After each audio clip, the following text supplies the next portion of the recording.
नमस्कार। आज की ऑनलाइन क्लास में आपका स्वागत है। प्यारे बच्चों, आज हम कक्षा 6 विषय विज्ञान के अंदर अध्याय 11 हमारे चारों ओर वायु की एक वर्कशीट हल करने वाले हैं।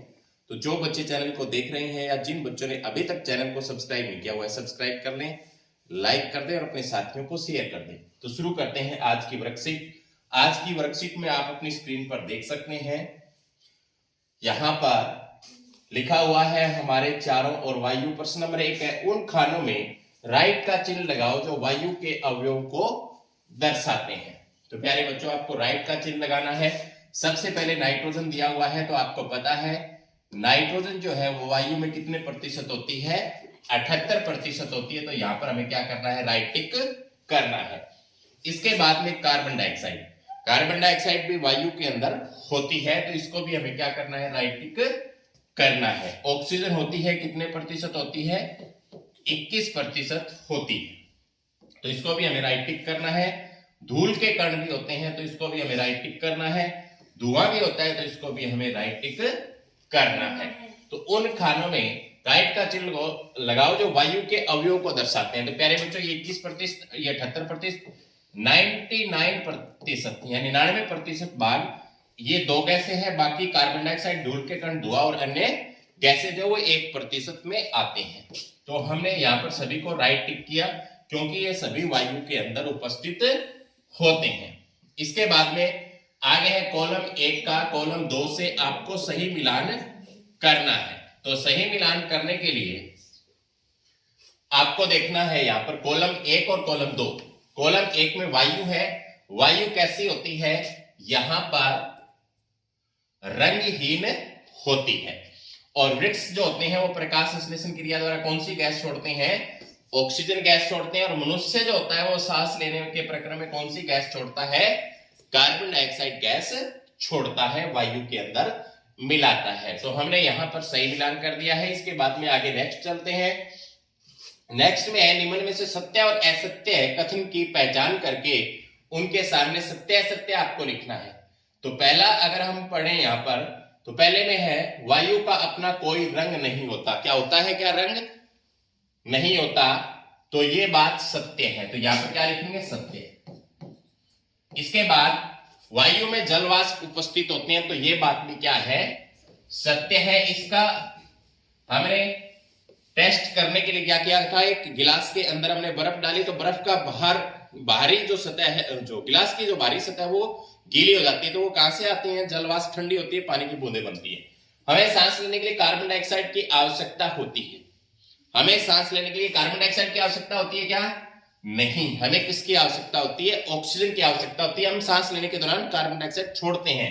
तो ये कैसी बात है, असत्य है। तो यहां पर क्या लिखेंगे, असत्य। पानी में वायु उपस्थित होती है, तो ये हमने एक प्रयोग द्वारा देखा था।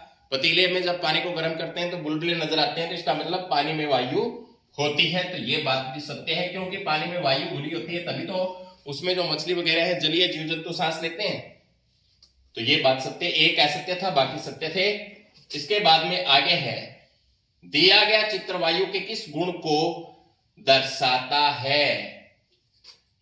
दिया गया चित्र वायु के किस गुण को दर्शाता है।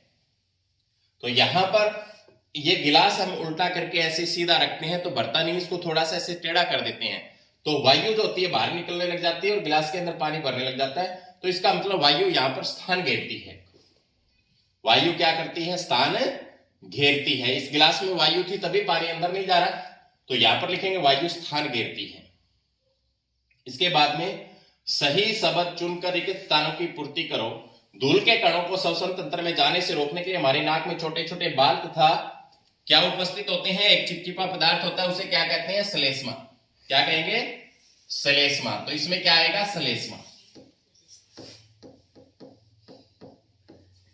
वायु खालिस्तान होती है, तो क्या होती है, रंगहीन होती है, रंगहीन होती है।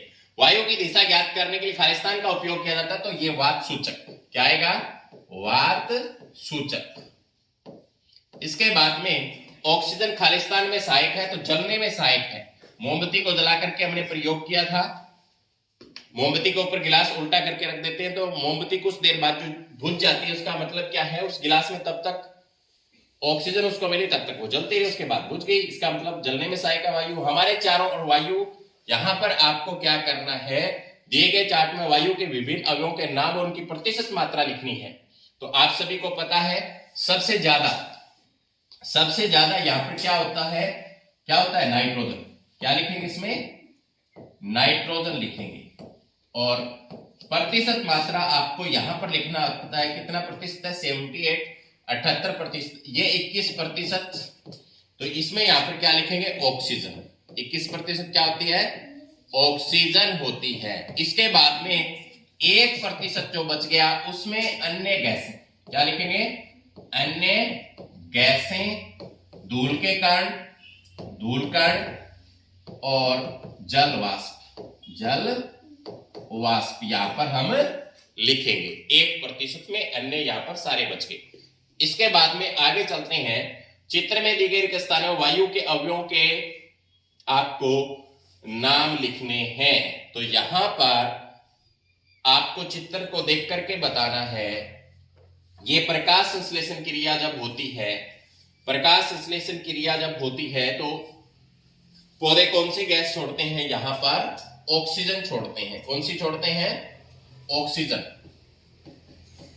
जब पौधे प्रकाश संश्लेषण क्रिया करते हैं, ऑक्सीजन लेते हैं। ये ऑक्सीजन कौन लेते हैं, जीव जंतु। सांस के दौरान ये कौन सी गैस छोड़ते हैं, कार्बन डाइऑक्साइड। उसको कार्बन डाइऑक्साइड को क्या करते हैं, पौधे काम में ले लेते हैं, प्रकाश संश्लेषण क्रिया में ऑक्सीजन में बदल देते हैं, वापस हम सांस लेते हैं। प्रक्रम चलता रहता है। आगे चलते हैं। इसके बाद तो यही है इस वर्कशीट में। आज की क्लास में इतना ही। धन्यवाद।